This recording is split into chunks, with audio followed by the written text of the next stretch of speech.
అస్మద్గురుభ్యో నమ. జై గురుదేవదత్త. శ్రీమాత్రే నమ. ఇండియా నెక్స్ట్ స్పిరిచువల్ ప్రేక్షక మహాశయులకు నమస్కారం. రేపు 29వ రోజున మౌని అమావాస్య వస్తుంది. ఏమిటి దాని ప్రత్యేకత?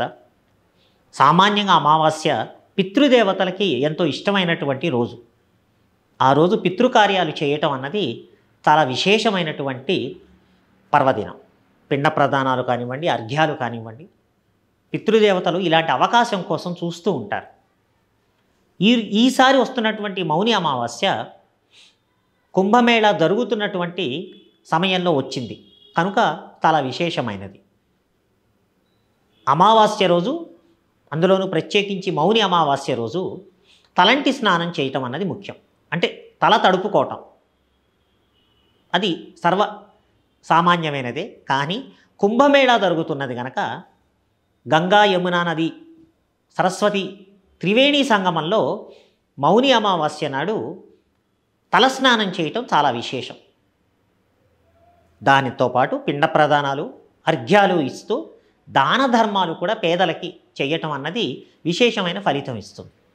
ఎందుకంటే పితృదేవతలు వాళ్ళు వెయిట్ చేస్తూ ఉంటారు, ఇటువంటి పర్వదినాలు ఎప్పుడు వస్తాయా, మా వంశంలో ఉన్నవాళ్ళు మాకు ఎటువంటి పిండ ప్రదానాలు, ఎటువంటి అర్ఘ్యాలు ఇస్తారు అన్నది నిరంతరం ఎదురు చూస్తుంటారు వారు. ఇది విశేషం. ఇక రెండవది, శ్రవణ నక్షత్రం రోజు వస్తుంది. శ్రవణ నక్షత్రం చంద్రుడికి సంబంధించినది, అంటే చంద్రుడి సొంత నక్షత్రం. శ్రవణము, రోహిణి, హస్త తన సొంత నక్షత్రం మీద చంద్రుడు ఉంటున్నాడు. విష్ణుమూర్తి నక్షత్రం, వెంకటేశ్వర స్వామి నక్షత్రం. చంద్రమా మనసో జాతః అంటుంది వేదం. అంటే మన మనసు చంద్రుడి అధీనంలో ఉంటుంది. అంటే మన బుద్ధులు కానీ, మన ప్రవర్తన, మన ఆలోచన నియమావళి పక్కదారి పట్టకుండా పవిత్రమైనటువంటి క్రమంలో వెళ్ళాలి అంటే చంద్రుడు ఎంతో సహాయకారిగా ఉంటాడు. కనుక చంద్రుడు తన స్వంత నక్షత్రం మీద మకర రాశిలో, అదే రాశిలో ప్రస్తుతం సూర్యుడు కూడా ఉన్నాడు.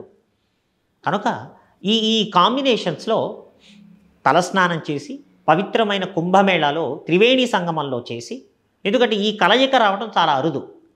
పితృదేవతలకి ఇందాక చెప్పినట్లు విధి విధానాలు చేసి అదే సమయంలో శివుడికి, విష్ణువుకి కలిసి పూజింపజేయాలి.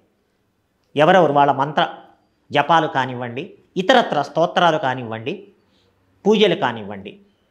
అంటే మన పండగ పర్వదినాలలో ఇలా ఆల్ ఇన్ వన్ కాంబినేషన్ వచ్చేవి చాలా తక్కువగా ఉంటాయి.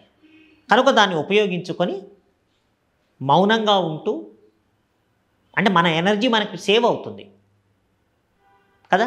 అందుకే మహర్షులు, యోగులు వీళ్ళందరూ మౌనంగా తపస్సులు చేస్తూ ఉంటారు. అందుకనే మౌనంగా ఉంటూ ఈ పుణ్యకార్యాలు అన్నీ చేస్తూ పితృదేవతల్ని సంతోషపరుస్తూ ఇహలోకంలో మనము తరిస్తూ విష్ణుమూర్తి, శివుణ్ణి ఇద్దరినీ స్మరించుకుంటూ పవిత్రమైనటువంటి నదీ స్నానం, అంత దూరం వెళ్ళలేని వాళ్ళు కనీసం ఇతర నదీ స్నానాలు చేసినా కూడా గంగే గంగే గంగే అని స్మరిస్తే చాలు, ఆ అమ్మవారు ఎంతో సంతోషిస్తారు, ఆ పుణ్యఫలాన్ని ఇస్తారని శాస్త్రం చెబుతోంది. కనుక ఈ విధి విధానాలు ఆచరించి అందరూ తరిస్తారని ఆశిద్దాం. జై గురుదేవదత్త. భవదీయుడు మాధవపతి కాళిదాస్.